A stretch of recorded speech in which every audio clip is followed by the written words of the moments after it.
wasn't until the sister-in-law uncovered the shed behind her brother-in-law's house and revealed a luxury sports car worth millions that both they realized the poorest man in the village might actually be a secret millionaire. To uncover the truth about their brother-in-law's real identity, the two sisters headed to the kitchen to find him. Instead of finding him, they stumbled upon an $80,000 bottle of Romanée-Conti wine. Even more shocking, the kitchen held 50 cases of the same wine, leaving them dumbfounded. Together, those bottles of wine were worth an estimated $50 million. Overwhelmed with excitement, they rushed to the garden to find their brother-in-law. There, they saw him leisurely sipping wine, further confirming their suspicions. Rushing over to confront him, they demanded answers. The brother-in-law noticed their urgency and, in a panic, he asked the secretary to pretend to be the CEO of a company there to buy vegetables. The sister-in-law couldn't believe that a CEO would pay $1,000 for a single cucumber. She told him to stop pretending and mentioned that they had seen the Lamborghini in the shed. The brother-in-law's heart sank, realizing his secret might be exposed. Since he had no place to park his sports car, he had covered it with grass, but the sisters had found it. To avoid revealing his identity as a multi-billionaire CEO, he claimed that if he could afford a sports car, he wouldn't be farming. Despite his words, the sisters were convinced their brother-in-law was secretly wealthy. Later, they brought their sister, his wife, to the shed to prove their point. Their sister laughed, refusing to believe her husband was a hidden millionaire. The sisters lifted the cover of the shed in front of her, but to their surprise, the Lamborghini was gone. Earlier, on his way home, the brother-in-law had pretended to tie his shoe while secretly calling his secretary to have the Lamborghini moved. However, the car hadn't been taken far due to the lack of time. Hearing the engine roar in the distance, the two sisters recognized the sound of a Lamborghini. They grabbed their sister and rushed outside to check, but instead of finding the Lamborghini, they were greeted by the sight of a tractor. Relieved, the brother-in-law calmed down. To prevent further questioning about the sports car, he invited them back home for a nice meal. Just then, his wife mentioned that the neighbor's uncle was having a birthday party today. She said she'd go help out and told her sisters to change into something nice for the party. She also told her husband to dress better so he wouldn't embarrass her. Once they left,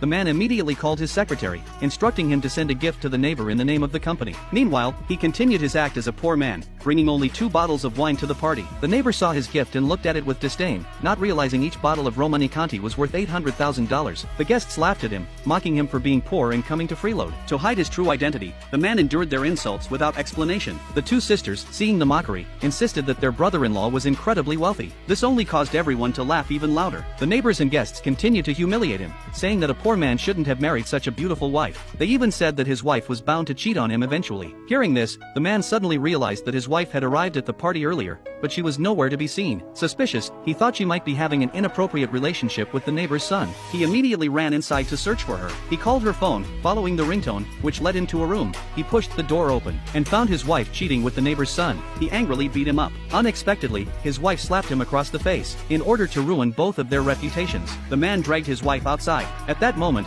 his sister also guessed that her sister-in-law might be cheating. The woman realized she could no longer hide it, so she made everything public. In fact, whenever the man was not home, she had been with the neighbor's son. Although the man treated her very well, she looked down on him for being poor and for being unable to give her a better life. By contrast, the neighbor's son had just received a purchase order from the billionaire group. They were about to step into high society. Little did they know that the man was the CEO of the billionaire group. He angrily snatched the purchase order contract away, and then publicly tore it up. Seeing this, the neighbor became furious. His wife was even angrier and raised her hand to slap him, but this time, he did not hold back. He said he could give the purchase order to the neighbor's son, and could just as easily take it back. No one believed what the man said. They thought he was bragging. His wife looked at him with even more contempt. At that moment, the neighbor's son told him that the group's secretary would come later to sign the contract, and demanded that the man kneel and apologize right now. Otherwise, once the secretary arrived, he would definitely punish the man for tearing up the order. Seeing this, the two sisters nearby wanted to save their brother-in-law's face, so they lied that the man's identity was extraordinary, and that once the secretary arrived, he would have to bow down to him too. So they urged the neighbor's son to apologize to the man. Hearing this, the woman laughed, and even told the two sisters to stay away from the man, or they might get dragged down with him. At that moment, gifts from the billionaire group were delivered.